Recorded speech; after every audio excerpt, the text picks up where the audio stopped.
just another peaceful evening. After spending a long weekend visiting family in another state, I finally pulled into my driveway, expecting to be greeted by the familiar, comforting sight of my home. But as soon as I stepped out of my car, my breath caught in my throat. Something felt wrong. My yard, the same yard I had cherished for over 2 decades, looked bare, hollow, violated. Then it hit me.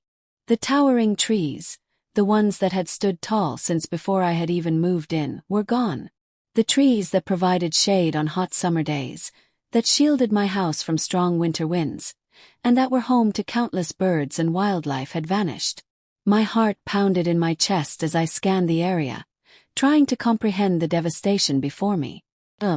Just stumps, jagged and raw, with fresh sawdust scattered around like the remains of a crime scene.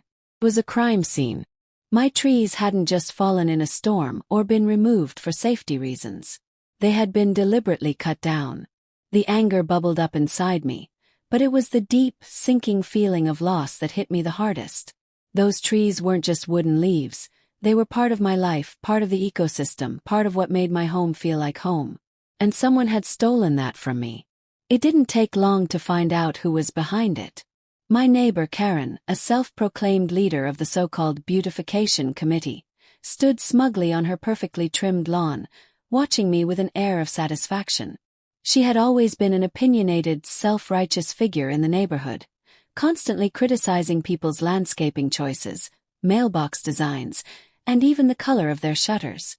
But this was beyond anything I had ever imagined.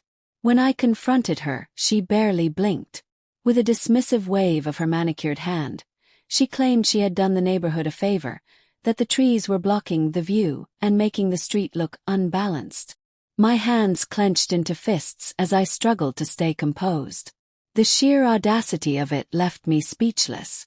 These weren't just my trees. Some of them were protected under federal environmental laws due to the species they housed. But Karen didn't care about rules unless she was the one making them. She had taken it upon herself to decide what was best, bulldozing over my rights and the law in the process. This wasn't just about trees anymore. This was about control. Karen had been running the neighborhood like her own personal kingdom for years, pretending to be an authority when she had none.